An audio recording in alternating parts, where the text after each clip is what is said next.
நண்பர்களே, உங்கள் அத்தனை பேருக்கும் என்னுடைய பணிவான நன்றி கலந்த நல் வணக்கத்தினை இந்த நல்ல நேரத்திலே தெரிவித்துக் கொள்ள கடமைப்பட்டிருக்கிறேன். இன்று இங்கு இப்பொழுது உங்களை எல்லாம் சந்திக்கின்ற ஒரு நல்ல வாய்ப்பினை என் வாழ்நாளில் உருவாக்கி தந்திருக்கின்ற நம்முடைய இதய தெய்வம் புரட்சி தலைவி மாண்புமிகு அம்மா அவர்களுக்கு என்னாலும் நான் நன்றி சொல்ல கடமைப்பட்டிருக்கிறேன் என்பதனை இந்த கூட்டத்தின் மூலமாக தெரிவித்துக் கொள்ள கடமைப்பட்டிருக்கிறேன்.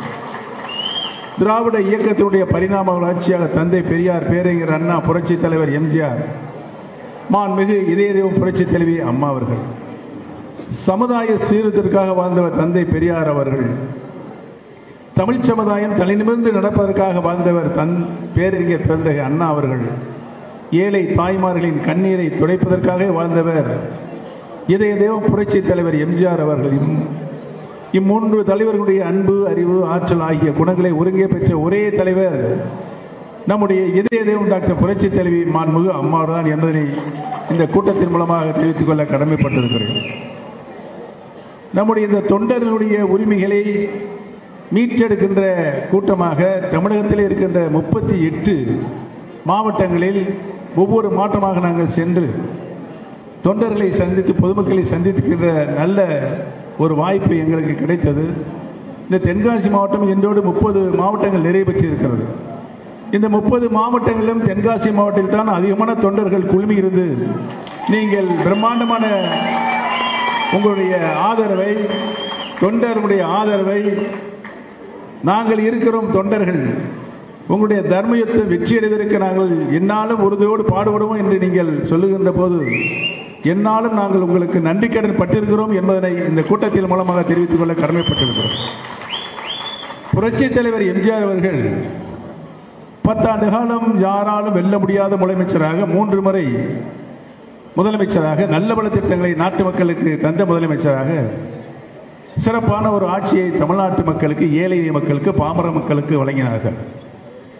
புரட்சி தலைவர் அவர்களை தொடர்ந்து மாண்புமிகு அம்மா அவர்களும் 16 ஆண்டு காலம் தமிழகத்தினுடைய முதலமைச்சராக, நல்ல பல திட்டங்களை நாட்டு மக்களுக்கு அர்ப்பணித்த முதலமைச்சராக, அந்த திட்டம் தொலைநோக்கு திட்டமாக, தொலைநோக்கு திட்டம் என்று சொன்னால் இந்த திட்டத்தினுடைய முழு பயணம் இன்றைக்கு வாழுகின்ற மக்களும் பெற வேண்டும். எதிர்காலத்தில் 50-100 ஆண்டுகளுக்கு பின்னாலே வருகிற நம்முடைய எதிர்கால சந்ததியினும் அந்த திட்டத்தினுடைய பலனை பெற வேண்டும் என்று மாண்புமிகு அம்மா அவர்கள் பார்த்து பார்த்து பார்த்து பார்த்து ஒவ்வொரு திட்டத்தையும் அதனுடைய பலன் மக்களுடைய திருக்கரங்களில் நேரடியாக கிடைக்க செய்கின்ற ஆட்சியை நிகழ்த்தி காட்டினார்கள், வரலாறு படைத்தார்கள் என்பதுதான் மாண்புமிகு அம்மாவுடைய ஆட்சியுடைய சாதனை.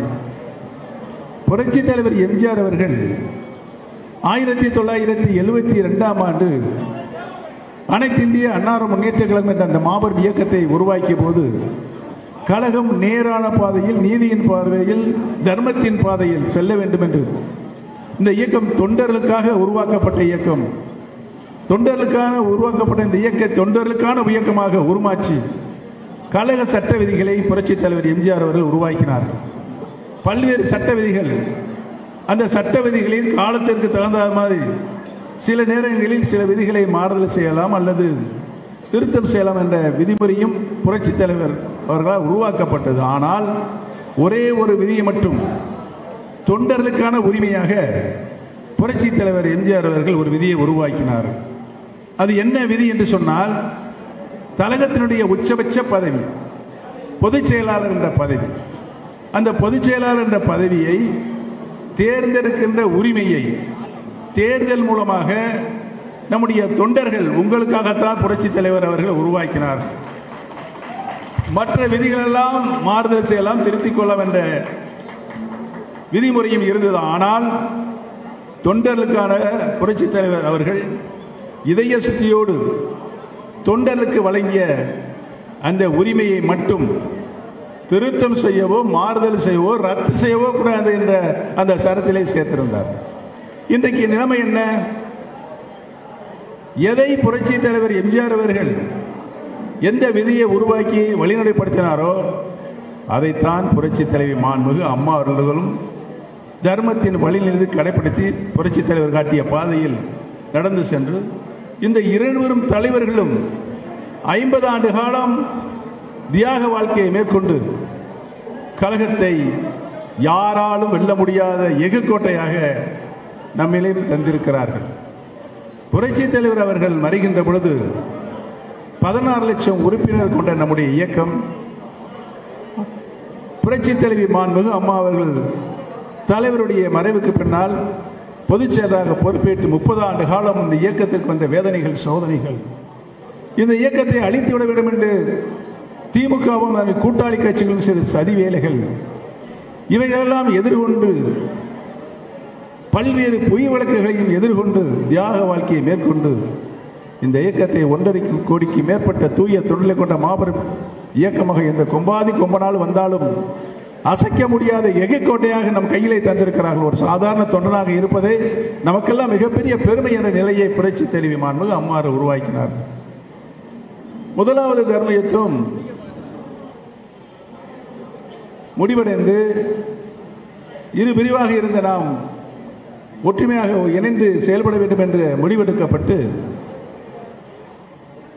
புரட்சி தலைவி மாண்புமிகு அம்மா அவர்கள் கழகத்தினுடைய பொதுச் செயலர் 30 ஆண்டு காலம் பணியாற்றி தன்னுயிர் தந்து இந்த இயக்கத்தை காப்பாற்றி இருக்கிறார்கள் என்று நாமெல்லாம் மகிழ்ச்சியோடு இதய சுத்தியோடு நடைபெற்ற அந்த நேரத்தில் நடைபெற்ற கழக பொதுக்குழுவில் இனிமேல் கழகத்தினுடைய நிரந்தர பொதுச் செயலாளர் மாண்புமிகு அம்மா அவர்தான் என்ற தீர்மானத்தை நாம் நிறைவேற்றினோம். அந்த தீர்மானத்தையும் இன்றைக்கு ரத்து செய்து பொதுச் செயலாளர் என்ற பதவியை உருவாக்கியிருக்கிறார். பொதுச் செயலாளர், நிரந்தர பொதுச் செயலாளர் மாண்புமிகு அம்மா தான் நாம் தீர்மானம் நிறைவேற்றியதற்கு பின்னால் கழகத்தினுடைய தலைமை பொறுப்பிற்கு ஒருங்கிணைப்பாளர், இணை ஒருங்கிணைப்பாளர் என்ற 2 பதவிகளை உருவாக்கலாம் என்ற தீர்மானமும் நிறைவேற்றப்பட்டது.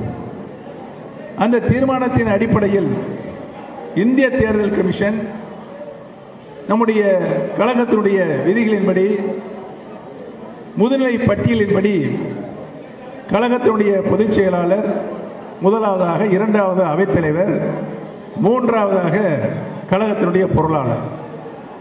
நாம் இரு பிரிவாக இருந்து இணைந்ததுக்கு பின்னால் இந்த ஒருங்கிணைப்பாளர், இணை ஒருங்கிணைப்பாளர் தேர்வு நடத்தி பொறுப்புக்கு வருகிற வரை அவைத்தலைவராக மதிசூதனும் கழகத்தினுடைய பொருளாளராக என்னையும் தான் இந்திய தேர்தல் ஆணையம் கழகத்தை வழிநடத்துவதற்கு ஆணை பிறப்பித்தது. நாங்கள் இருவரும் 4 வருஷம் கழகத்தினுடைய விதிகளை காப்பாற்றி கழகத்தை வழிநடத்தி கழகத்தினுடைய சட்ட விதிகளும்படி 5 ஆண்டுகளுக்கு ஒரு முறை கழகத்தினுடைய அமைப்பு ரீதியான தேர்தல் நடைபெறும் என்ற விதி இருந்த பொழுது 2021 கழகத்திற்கு இணை ஒருங்கிணைப்பாளருக்கும் ஒருங்கிணைப்பாளருக்கும் தொண்டர்களுடைய வாக்குகளை பெற்று அவர்களுக்கு புரட்சித் தலைவர் எம்ஜிஆர் இருந்த உரிமைகளுக்கு ஏற்ப அவருடைய வாக்குகளை பெற்று 2021 ஒருங்கிணைப்பாளராக நானும் என்னையும், இணை ஒருங்கிணைப்பாக திரு எடப்பாடி பழனிசாமியும் தேர்ந்தெடுக்கப்பட்டோம். தேர்ந்தெடுக்கப்பட்டு இந்திய தேர்தல் ஆணையத்திற்கு அனுப்பி வைக்கப்பட்டது. நம்முடைய கழக சட்ட விதியின்படி தலைமை பொறுப்பிற்கு முதலில் தேர்தல் நடத்தப்பட வேண்டும். அந்த தலைமை பொறுப்பில் தேர்ந்தெடுக்கப்படுகின்றவர்கள் பொதுச் செயலாளர், ஒருங்கிணைப்பாளராக என்னையும், இணை ஒருங்கிணைப்பாளராக திரு பழனிசாமி அவர்களும், கழகத்தின் அமைப்பு ரீதியாக அனைத்து நிலைகளும் இருக்கின்ற நிர்வாகிகளை தேர்தலை நடத்தி முறையான இந்திய தேர்தல் ஆணையம் செய்ய வேண்டும். அப்படித்தான் கழகத்தில் ஊரக உள்ளாட்சியில் இருந்த கிளைக்கழகங்கள், பேரூர் கழக கிளைக்கழகங்கள், நகராட்சியில் இருக்கின்ற கிளைக்கழகங்கள், மாநகராட்சியில் இருக்கின்ற கிளைக்கழகங்கள், அமைப்பு ரீதியாக இருக்கின்ற தலைமை கழக நிர்வாகிகள் இவைகளெல்லாம் தேர்ந்தெடுத்து இந்திய தேர்தல் ஆணையத்தை அனுப்பிவிட்டோம். இது நடைமுறையில் சட்டப்படி கழக விதிப்படி செய்து முடிக்கப்பட்டது. இப்போதான் எடப்பாடி பழனிசாமி அவருடைய சுயரூபத்தை காமிக்கிறார். தலைமை கழகத்திலே கூட்டத்தை போட்டு ஒற்றை தலைமை வேண்டும் என்று அவர் மற்றவர்களெல்லாம் அவருடைய அறுவரையெல்லாம் பேச வைக்கிறார். இப்போ தானே ஒருங்கிணைப்பாளர், இணை ஒருங்கிணைப்பாளர் தேர்தல் முடிச்சு 2 மாதம் கூட ஆகலையே. ஒற்றை தலைமை எதற்கு? இரட்டை தலைமையில் தான் நீங்கள் சொல்லித்தானே இரட்டை தலைமையை நாங்கள் உருவாக்கணும். அதை வைத்துத்தானே 4 ஆண்டுகள் கழகத்தை நல்ல வழியில் நேராக பயணித்தோம். இப்போதுக்கு இந்த இது இல்லை. வெறும் திறமையான முதலமைச்சர், ஒரு முதலமைச்சரே கட்சியுடைய பொதுச் செயலராக இருந்தால், ஒற்றை தலைமையில் பொதுச் செயலர் இருந்தால் அது இரண்டையும் பார்ப்பதற்கு அவருக்கு வெகுவாக இருக்கும் என்று தவறான ஒரு பஞ்சாயத்தை அங்கே பேசினார்கள். நாங்கள் முழுமையாக நானும் நம்முடைய வைத்திலிங்கம் அவர்களும் மனோஜ் அவர்களும் ஜெயஸ்ரீ பிரபாகரன் அவர்களும் புகழேந்தி அவர்களும் கடுமையாக எதிர்த்தோம். அவர்கள் காதிலே வாங்கிக் கொள்ளவில்லை. அத்தனை மாவட்ட கழக செயலராகவும் தலைமை கழகராகவும் இதை தந்து எதை தந்து நல்லா பாருங்க கைய எதை தந்து எப்படி கூவாத்தூரில் அவர் முதலமைச்சராக வருவதற்கு பொன்னும் பொருளும் பணமும் கொடுத்து ஜனநாயக முறையில் இல்லாமல் குறுக்கு வழியில் முதலமைச்சர் ஆனாரோ அதே போல இதையும் தன்னிடம் குவித்து வைத்திருக்கிற பணத்தை கொண்டு காரியத்தை சாதிக்கணும். அப்போதான் நம்ம அந்த தர்ம யுத்தத்தை இப்போ ஆரம்பிச்சிருக்கோம். ஏன் தர்ம யுத்தம் ஆரம்பிக்கப்பட்டது என்று சொன்னால், கழகத்தினுடைய சட்ட விதியை 50 ஆண்டு காலம் அந்த இருவரும் தலைவரும் காப்பாற்றிய அந்த தர்மத்தின் வழியிலிருந்து நீங்கள் வெளியிருக்கிறீர்கள். ஆகவே இன்றைக்கு இருக்கின்ற நிலைமை நாங்கள் 30 மாவட்டங்கள் போயிட்டு வந்துட்டோம். 38ல் 30 மாவட்டங்களிலும் தென்காசி மாவட்டத்தில் இன்றைக்கு இருக்கின்ற எழுச்சி தான் தமிழகம் முழுமையும் இருக்கின்றது. தொண்டர்கள் மட்டுமல்லாமல் தமிழகத்தில் இருக்கின்ற அனைத்து தரப்பட்ட மக்களும் ஜாதி வித்தியாசம் இல்லாமல் மதங்கள் வித்தியாசம் இல்லாமல் உங்களுடைய இலக்கு சரியான இலக்கு, நீங்கள் நியாயத்திற்காக போராடி கொண்டிருக்கிறீர்கள். இந்த இருவரும் தலைவர்களும் இந்த இயக்கத்தை மாபெரும் இயக்கமாக உருமாற்றி இருக்கிறார்கள். இந்த இயக்கம் தான் 30 ஆண்டு காலம் தமிழகத்தினுடைய ஆளுகின்ற பொறுப்பை ஏற்றிருக்கிறது. வேற எந்த இயக்கத்திற்கும் இந்த பெருமை இல்லை என்று மக்களும் தொண்டர்களும் இன்றைக்கு நமக்கு மிகப்பெரிய ஆதரவை தந்து கொண்டிருக்கிறார்கள். நான் எடப்பாடி பழனிசாமிக்கு ஒன்றை மட்டும் சொல்லிக்கொள்ள கடமைப்பட்டிருக்கிறேன். பழனிசாமி அவர்களை, அவரோடு இருக்கின்ற அறுவடிகளே, பழனிசாமி மிகவும் திறமையானவர். அவர் தலைமையில் இயக்கம் நன்றாக வளரும் என்று நீங்கள் சொன்னீர்களே. பழனிசாமி பொறுப்பிற்கு வந்த பிறகு நடைபெற்ற 8 தேர்தல்களில் தோல்வி. ஊரக உள்ளாட்சி தேர்தல், அதில் நாம் எதிர்க்கட்சியாக இருந்தாலும் 80% நம்ம அதில் வெற்றி அடைவோம். பேரூராட்சி தேர்தலிலும் தோல்வி, மாநகராட்சி நகராட்சி தேர்தலிலும் தோல்வி, அடுத்து நடந்த இடைத்தேர்தலிலும் தோல்வி, நாடாளுமன்ற தேர்தலில் 39 இடம் போட்டிட்டோம். ஒண்ணு கண்ணே கண்ணு தேனி மட்டும்தான் வெற்றி அடைந்தது. 38 இடங்களில் தோல்வி, 38 இடங்களில் படுதோல்வி. சட்டமன்ற தேர்தலில் அதற்கு முன்பாக வருகின்றது எதிர்நோக்கி, அதற்கு 1 மாதம் முன்பாக திறமையை ஆட்சி செய்கிறாரு, எல்லாரும் பாராட்டுறாங்க, அதனால மீண்டும் அவரதே முதலமைச்சராக வரன்னு சொல்லி ஒரு தீர்மானத்தை தலைமையகத்தில் நிறைவேற்றணும்னு மாவட்ட கழக செயலகத்தில்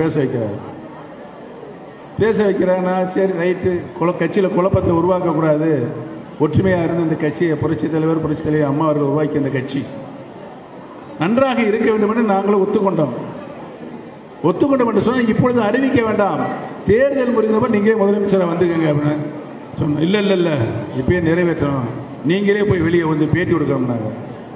அந்த பாவத்தையும் நாங்கள் தான் செஞ்சோம். என்ன நடந்தது? எடப்பாடி பழனிசாமி தான் முதலமைச்சராக வர வேண்டும் நடந்த சட்டமன்ற தேர்தல் என்ன நடந்தது? அவர் முதலமைச்சராக வர முடிந்ததா? இரட்டையில தோற்கடிக்கப்பட்டது. ஏன்? பொதுமக்களும் கட்சியுடைய தொண்டர்களும் அவரை ஏற்கவில்லை, நம்பவில்லை. இதுதானே நடந்தது. ஏன் நம்பவில்லைன்னா நம்பிக்கை துரோகம். அவர் இயக்கத்தில் 2 முறை அம்மா எனக்கு முதலமைச்சர் பதவியை தந்தார்கள். அம்மா அவர்களுக்கு சாதகமான சூழ்நிலை வந்தபோதே உடனே நானே சென்று அம்மாவிடம் இந்தாங்கம்மா அப்படி சொல்லி காலில் விழுந்து கொடுத்துட்டு வந்தேன். 3ஆம் முறையாக முதலமைச்சராக சின்னம்மா தான் என்னை நியமித்தார்கள். சின்னம்மா சொன்னார்கள், நான் ராஜினாமா செய்துவிட்டேன். எடப்பாடி பழனிசாமி அவர்கள் தான் சின்னம்மா நியமனம் முதலமைச்சராக நியமனம் செய்த சின்னம்மா அவர்களை என்ன வார்த்தை அவர் சொன்னார்? என்ன வார்த்தை? நல்லா சொல்லு தம்பி, நல்லா சொல்லு, எல்லாம் நல்லா நீங்களே எல்லாம் சேர்ந்து சொல்லுங்க. இவ்வளவு ஒரு மோசமான நம்பிக்கை துரோகி, நன்றிக, கொஞ்சம் கூட இதயத்தில் ஈரம் இல்லாமல், நன்றி இல்லாமல் எப்படி பழனிசாமி நீ அந்த வார்த்தையை சொன்னது யாருன்னு தெரியுமா? கட்சிக்கு நீ ஏதாவது தியாகம் செஞ்சு இந்த பதவிக்கு வந்தியா? இல்லை தேர்தல் நின்று பொது தேர்தல் சட்டமன்ற பொது தேர்தலில் நீ நின்று பழனிசாமி தான் முதலமைச்சராக வர வேண்டும் என்று சொல்லி நீ முதலமைச்சர் ஆணையா? இல்லையே. 2016 இதயம் டாக்டர் புரட்சி தலைவி மாண்புமிகு அம்மாவர் தான் முதலமைச்சர் என்று நடந்த சட்டமன்ற பொது தேர்தல். அந்த பொது தேர்தலில் மாண்புமிகு அம்மா அவர்கள் தன்னுடைய உடல்நிலையை கூட பாராமல் தமிழ்நாடு முழுவதும் சுற்றுப்பயணம் சார். நானும் மாண்புமிகு அம்மாவோடு உடனே சென்றேன். மாண்புமிகு அம்மா மிகப்பெரிய வெற்றியை பெற்று 32 ஆண்டுகளுக்கு பின்னால் ஆண்ட கட்சி மீண்டும் ஆளுகின்ற உரிமையை தமிழக மக்கள் பெற்று முதலமைச்சர் ஆனார்கள் 2016. அதற்கு பின்னால் தான் ஓபிஎஸ் முதலமைச்சர், இபிஎஸ் முதலமைச்சர். நீ என்னமோ வந்து நான் தான் முதலமைச்சர் என்று சொல்லி மக்களிடத்தில் ஓட்டு கேட்டு வெற்றி பெற்றுனா ஏத்துக்கிறான். இல்லையே, அது இல்லை. இப்ப என்ன நிலைமை? அதாவது முதலமைச்சர் இருந்தால் நான் தான் இருப்பேன், பொதுச் செயலாளர் இருந்தால் நான் தான் இருப்பேன், எதிர்கட்சி தலைவர் நான் தான் இருப்பேன். கல்யாண வீட்டுக்கு போனா மாப்பிள்ளையா இருக்கணும்.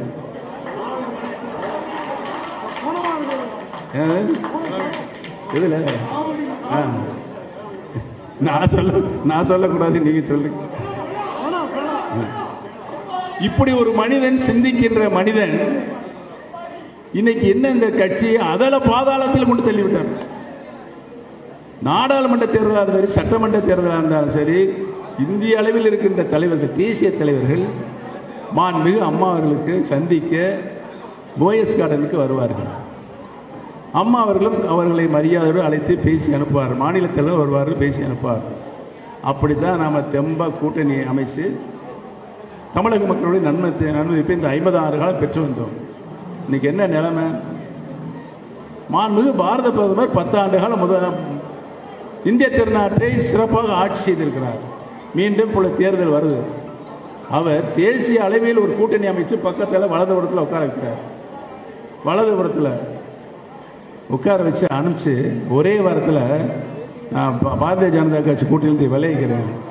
அன்னைக்கு கெட்ட நேரம் ஆரம்பிச்சு எடப்பாடிக்கு சனி வந்து உச்சந்தலையில் உட்கார்ந்துருப்பார். இந்த சனி எடப்பாடி பழனிசாமியை வீழ்த்தாமல் நகலாது. தலைமை கழகத்தில் ஒரு 5 பேர் கொண்ட குழுவை போட்டிருக்காங்க. தோழமை கட்சியோட பேசுறது, எந்த தோழமை கட்சிகளை பேசுறது தெரியல. அருமை சகோதரர் வைத்திலிங்கம் சொன்னார், வரிசையா உட்கார்ந்துருந்தாங்க. அந்த இடம் புரட்சி தலைவர் உட்கார்ந்துருந்த இடம் சிங்கம் மாதிரி உட்கார்ந்துருப்பாரு. அம்மா உட்கார்ந்த இடம் சிங்கம் மாதிரி உட்கார்ந்துருப்பாங்க. ஒரு உத்தரவுகளையும் டான் டான் டான் டான்னு சொல்லுவாங்க. இந்த 5 பேர் தலையை கீழே வந்து இப்படி உட்கார்ந்துருந்தாங்க. எதை போல இருந்தது நம்ம வைத்திலிங்கம் சொன்னார். நீங்கெல்லாம் கேட்டு ரசிங்க. அதுல 2 பேர் தூங்கிக்கிட்டு இருக்காங்க. காலையில் 9 மணிக்கு வந்து உட்காந்தவங்க மதியம் வரைக்கும் உட்காந்து, எப்பா சாப்பிட போன யாராவது வருவான்னு பாருங்கப்பா வெளியே அப்படின்னு தலைமை கழகத்தை நிர்வாகி அந்த மனோரன்னு மகாலிங்க இருக்காங்க, 2 பேரும் கேட்டிருக்காங்க. இவங்க குடுன்னு ஓடி போய் வெளியே பார்த்தாங்க. திரும்ப வந்து ஐயா ஒருத்தரையும் காணோம்.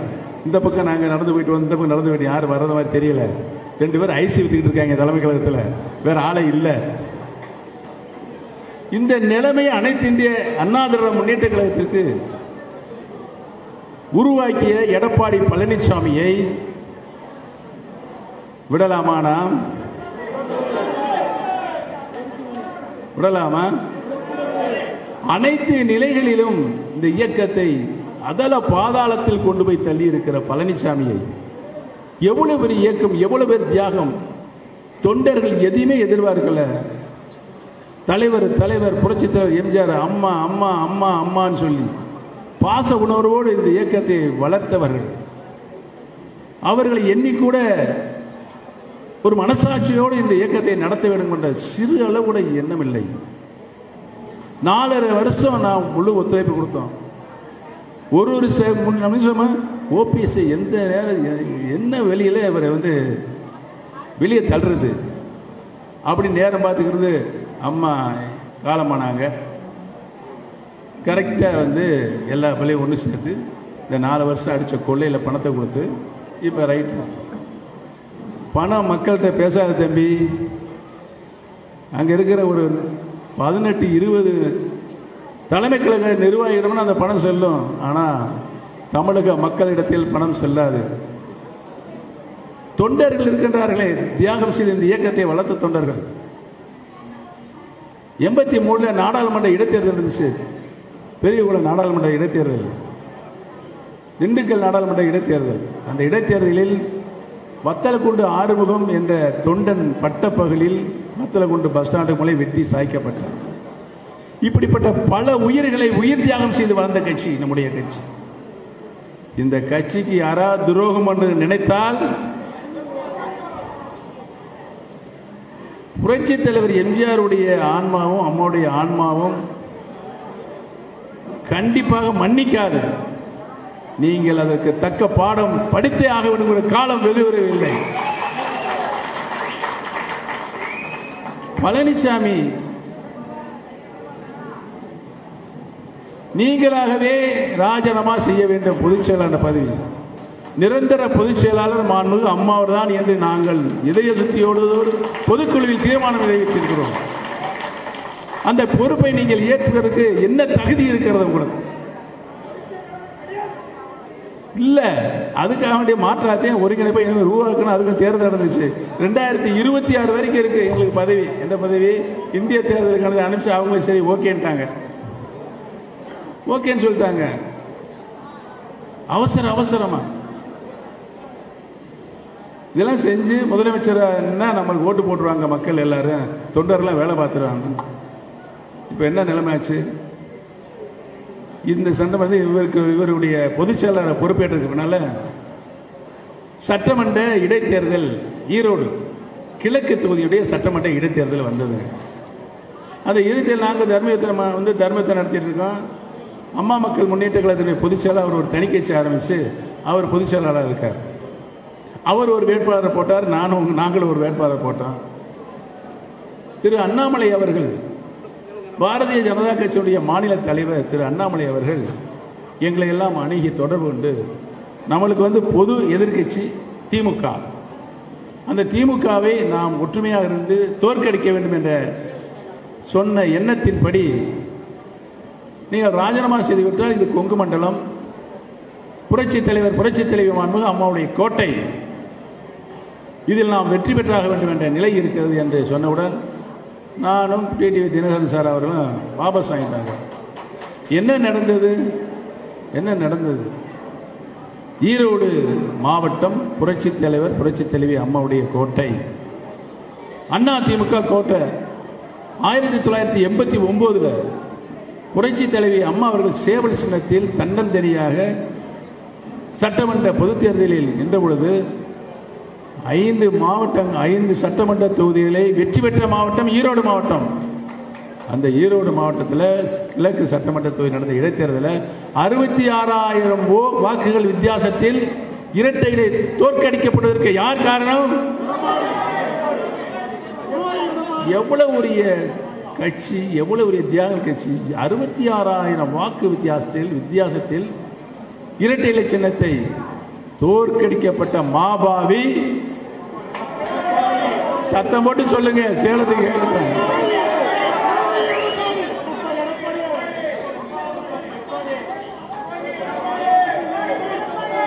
ஏதாவது இந்த இயக்கத்திற்கு முன்னாலும் எந்த தியாகம் செய்யவில்லை. புரட்சி தலைவர் பொதுச் செயலாளர் யானி குறுக்கு வழிகள், அதற்கு மேல இது செய்யலை. அப்புறம் இந்த பொதுக்குழுல நடந்த சமாச்சாரம் உங்களுக்கு நல்லா தெரியும், டிவியில பார்த்துருப்பீங்க. எவ்வளவு ஒரு வன்முறை, வெறியாட்டம். நாங்கள் அமைதியாக ஜனநாயகம் இருப்படி நாங்கள் அமைதியாக வெளியே போயிடலாம், அப்புறம் பார்த்துக்கலாம் அப்படின்னு சொல்லி வர்றோம். தண்ணி பாட்டில் கொண்டு எறியாங்க. எவ்வளவு கண்ணியமா பொதுக்குழுவை தலைவர் அம்மா நடத்தி இருக்கிறாங்க. அப்படிப்பட்ட ஒரு புனிதமான இயக்கத்தில் வன்முறை கலாச்சாரத்தை கட்டவிழ்த்து விட்ட எடப்பாடிக்கு நாம் தக்க பாடம் வருகின்ற தேர்தலில் தர வேண்டும். சரி, நம்முடைய நிலைமையை நீங்கள் உன்னிப்பாக கவனித்துக் கொண்டிருக்கிறீர்கள். நடைபெற்றிருந்த அனைத்து வன்முறைகளையும் நம்பிக்கை துரோகங்களையும் நீங்கள் பார்த்து கொண்டிருக்கிறீர்கள்.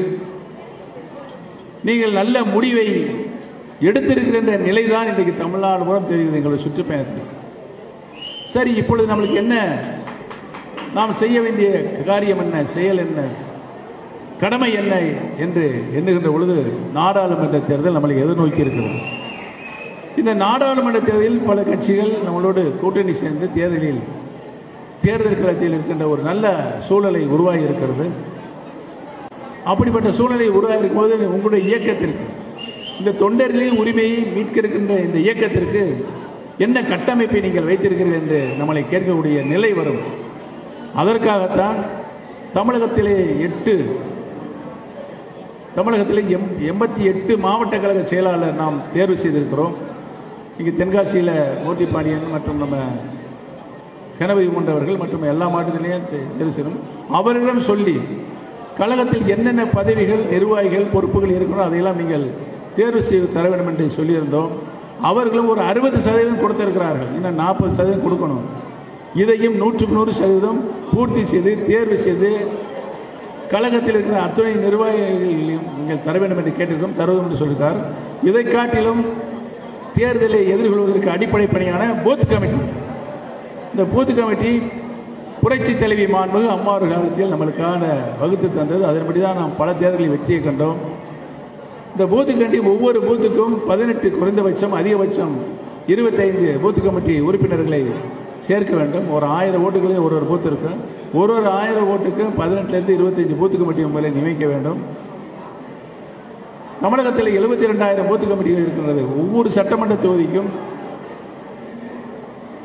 300லிருந்து 400 பூத்து இருக்கிறது. இவை அனைத்திற்கும் முழுமையாக பூத்து கமிட்டியை பல தேர்தல்களில் பூத்து கமிட்டி உறுப்பினர்கள் வந்து பணியாற்றியவர்களை நியமித்து தர வேண்டும் என்று சொல்லியிருக்கிறோம். அதையும் தந்து கொண்டிருக்கிறார்கள். அதையும் இந்த மாத கடைசிக்குள் தர வேண்டும் என்று உங்களை அன்போடு நான் கேட்டுக்கொள்ள கடமைப்பட்டிருக்கிறேன். இந்த இரு பணிகளையும் முடித்து 100க்கு 100 முடித்து நாம் தேர்தலில் எதிர்கொள்கின்ற பொழுது நம்மை வெல்ல யாராலும் முடியாது என்ற சூழல் உருவாகும். உறுதியாக நாம் தான் வெற்றி பெறுவோம் என்ற நிலை இருக்கிறது என்பதையெல்லாம் உங்களிடம் நான் அன்போடு தெரிவித்து, குறுகிய கால அவகாசமாக இருந்தாலும் இவ்வளவு ஒரு சிறப்பான கூட்டத்தை ஏற்பாடு செய்து நடத்தி கொண்டிருக்கின்ற நம்முடைய அருமை சகோதரர் PHP மனோஜ் பாண்டியன் அவருக்கும், அவரோடு இணைந்திருக்கின்ற 2 மாவட்ட கழகத்தினுடைய செயலாளர்களுக்கும் மற்றும் பல நம்முடைய நிர்வாகிகளுக்கும், அனைத்து நிர்வாகிகளுக்கும், தொண்டர்களுக்கும், பொதுமக்களுக்கும் எங்களுடைய நெஞ்சார்ந்த நன்றியை தெரிவித்து, மாண்புமிகு அம்மா அவர்கள் சட்டமன்றத்திலே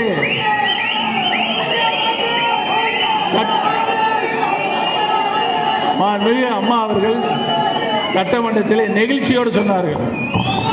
அமைதி அமைதி அமைதி. மாண்புமிகு அம்மா அவர்கள் ஐயா ஐயா அம்மா அவர்கள் சட்டமன்றத்தில் நெகிழ்ச்சியோடு சொன்னார்கள், எனக்கு பின்னாலும் கழகம்தான் பல நூற்றாண்டுகள் ஆட்சி செய்யும் என்ற நிலை இருக்கிறது என்று சொன்னார்கள். அந்த நிலை மீண்டும் உருவாக மாண்புமிகு அம்மா அவர்கள் ஆட்சி தமிழகத்தில் மலர்வதற்கு பெரியவர்களே, தாய்மார்களே, கழகத்தின் அடித்தளமாக விளங்கிக் கொண்டிருக்கின்ற தொண்டர்களே, நீங்க நல்லாதரவு தாருங்க, நல்லாதரவு தாருங்க, நல்லாதரவு தாருங்க என்று சொல்லி விடுவது. நன்றி, வணக்கம். கொஞ்சம் பின்னாடி வாங்க.